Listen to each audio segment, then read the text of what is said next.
Hi, this is Francis Rafal, and today I'm gonna talk about the benefits of procrastination.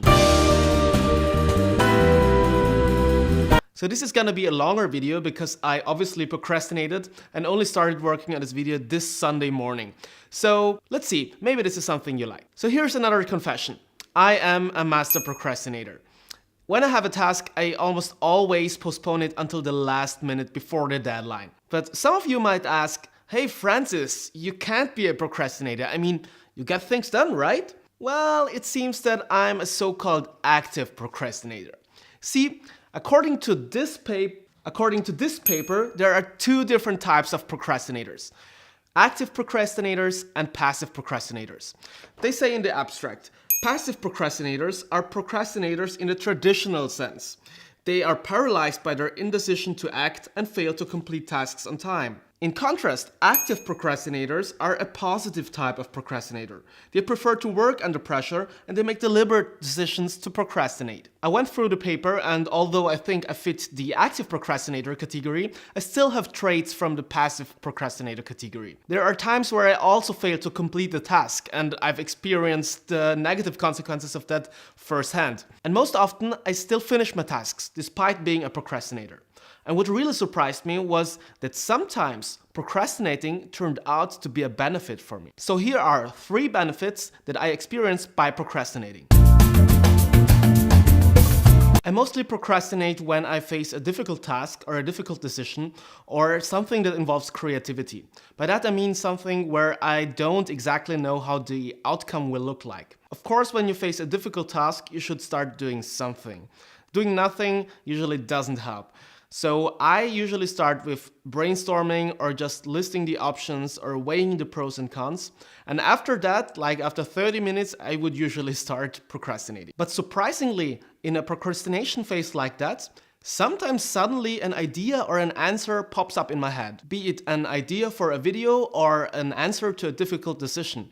Stepping away from the problem very often turns out to be a good option to let my brain process the information. So by procrastinating, I realized that I'm not a very fast thinker, but I think I'm a very thorough thinker. Usually when I make a decision, I have a tendency for one of the options. But then after that, I usually procrastinate, and during the time, I process all the information, and sometimes the decision will be my first initial thought, but sometimes another option pops up in my head that's even better than this. So procrastinating actually helped me to make better decisions.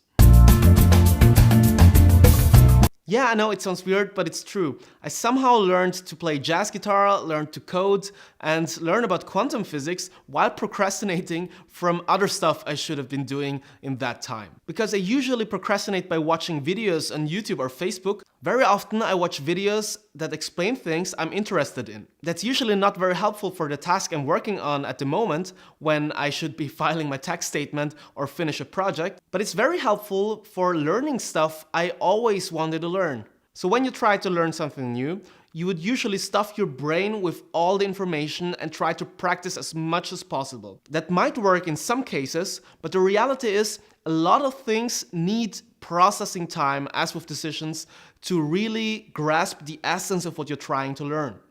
For example, I was studying physics at the same time I started my first company.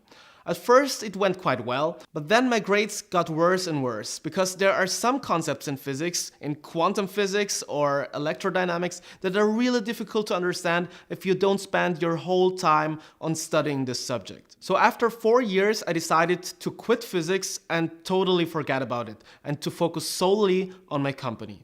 Until about 1 or 2 years ago. One day when I again was procrastinating from the work I should have been doing, I stumbled across some math and physics videos, and I dug deeper and deeper into it, and although I had quit physics, somehow my interest was still there, and boom, suddenly I had this light bulb moment and understood a concept of quantum physics I never understood before. Things I didn't understand at university suddenly were so clear to me because I gave my brain the processing time to totally grasp this concept of quantum physics. I'm still not an expert at this, but I'm now a little less of a noob at quantum physics than before.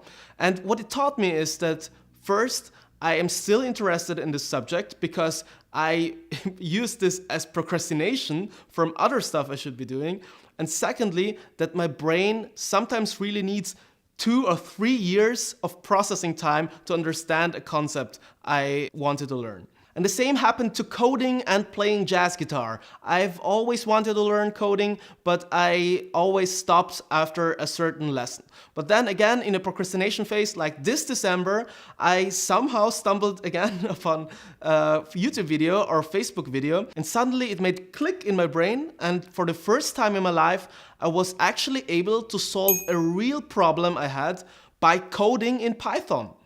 And that was something that was totally unexpected. And the same with jazz guitar. I've been playing guitar since I was 13 years old.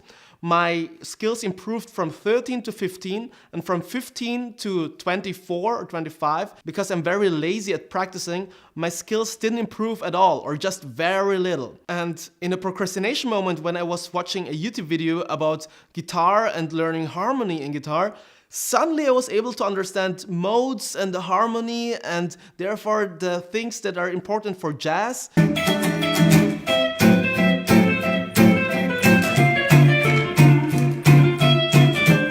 And it was just a revelation to me, and I thought, why didn't I understand this in the beginning?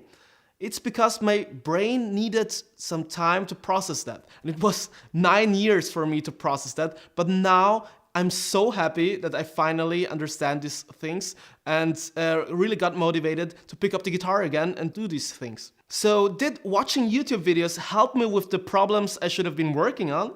Of course not. But it taught me about which things I'm still secretly interested in, and even better, it helped me to experience some of the happiest and most revealing moments in my life with these light bulb moments.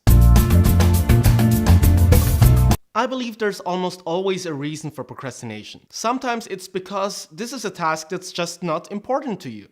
Other times it's because you're afraid to not live up to your own expectations or to others' expectations. And sometimes it's because your body secretly needs something else. I, for example, procrastinate a lot from getting out of bed. Or sometimes I procrastinate in the afternoon when I really don't want to work anymore. Then I would start procrastinating again with social media, for example, just to relax a little bit. But I discovered that the real reason probably might be that my body needs real relaxation, real rest. I'm speaking of sleep or meditation or active relaxation like sports and exercise. Procrastination taught me to listen more closely to my body. And that's what I've actually been trying to do for the past year now. That's why I started to exercise. And that's why I try to get enough sleep every night now. Now I don't feel guilty anymore when I take a nap in the afternoon or when I set my alarm clock to an hour later than normally. I realized that giving my body a real relaxation and a real rest results in being more productive when it's actually being needed. So these were 3 things I experienced while procrastinating. Of course, there are still negative aspects of procrastination. I experience them every day. So if you have problems with that, or if you have problems with starting at all, then maybe you should check out microhabits. So just watch the video about microhabits I made. You can find the link in the description. So what about you? Are you a procrastinator? Are you more an active or a passive procrastinator? Have you experienced positive aspects of procrastination or only negative aspects? Just let me know in the comments below. If you like this video, please like and follow. And if you want to know what I'm doing between Sunday and Sunday, just follow me on my Instagram, where I'm posting in my Instagram story every day. So this was this Sunday's video. Thanks for watching. I'm Francis Rafal and see you next Sunday.